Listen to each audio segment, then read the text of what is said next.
Pessoal, Jesus é a figura histórica mais importante e atraente de todos os tempos, isso nós já sabemos, e Jesus também é a figura histórica mais bem documentada. Jesus é a figura histórica mais bem documentada que já existiu. Engana-se quem pensa que o Evangelho apenas é a única fonte que fala de Jesus. Os historiadores dizem que esta fonte é chamada de fonte primária. O Evangelho é chamado de fonte primária, tá? Fonte primária são os Evangelhos. Quando a gente começa a falar das fontes primárias, alguém pensa que são apenas os 4 evangelhos, os 27 livros, né, canônicos do Novo Testamento. Não é. Veja bem. Aqui em Lucas, no capítulo 1, versículo 1 ao 3, diz assim: muitas pessoas já tentaram escrever a história dos acontecimentos que se passaram entre nós. Muitas pessoas já tentaram escrever a história dos acontecimentos que se passaram entre nós. Foram muitas, tá? Elas começaram do que nos foi transmitido por aqueles que, desde o princípio, foram testemunhas oculares e ministros da palavra. Quem são esses? Isso aqui são os apóstolos, a igreja, e a história chama isso de tradição oral. A tradição oral, pessoal, ela precede os evangelhos escritos. Por isso que nós temos aí um padre católico, aquele calvo lá, não lembro o nome dele, que ele falou que mais importante que as escrituras era a igreja. O Silas Malafaia caiu em cima, falou um monte de besteira para ele, mas eu entendi o que ele quis dizer.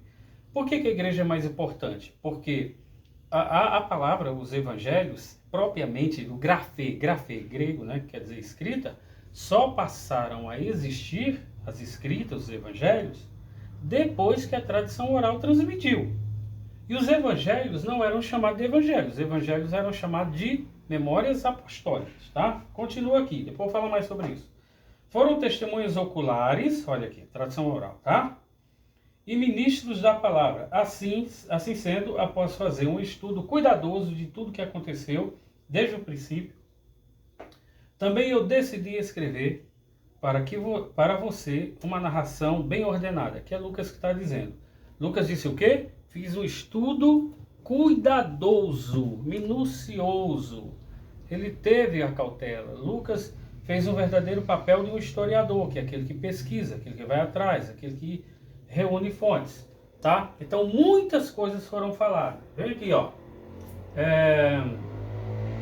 Mais de 5.000 cópias, segundo o Dr. Daniel Wallace, no confronto com Bart Ehrman, né? Naquele confronto que eles tiveram, no debate lá, tá no YouTube.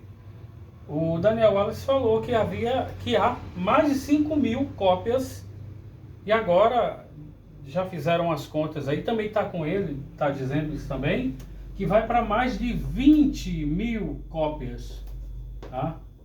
Mais de 20.000 cópias. Mais de 20.000 cópias do NT, bem preservado. Aí alguém diz, tem discrepância. Tem discrepância, mas segundo o crítico textual, um dos mais respeitados, né, que é o Bruce Mestiger, ele disse que 95% do Evangelho bate, tem convergência, e apenas 5% nós temos divergências, chamadas discrepâncias. Então a gente precisa ver, Bruce Messinger, tá? Então mais de 5.000 cópias, Dr. Daniel Wallace, depois mais de 20.000 cópias, e o que mais? Bem preservados, né? Sou eu que estou dizendo, não, são esses homens que estudam a crítica textual, que veem que estão muito bem preservados. Depois nós temos, o que mais além de citações extras bíblicas, né? Que são chamados de fontes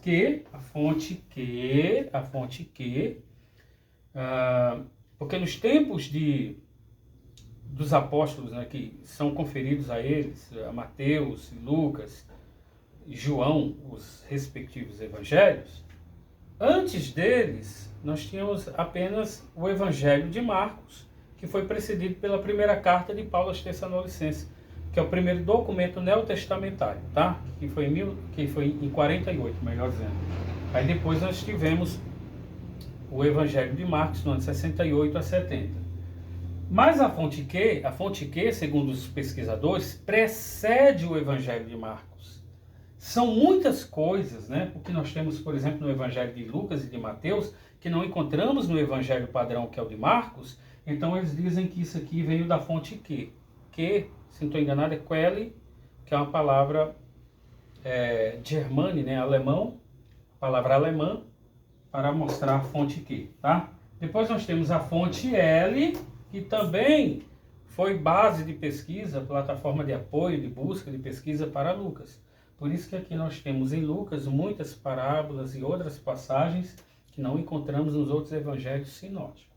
No outro vídeo eu vou falar dos evangelhos sinóticos, tá bom?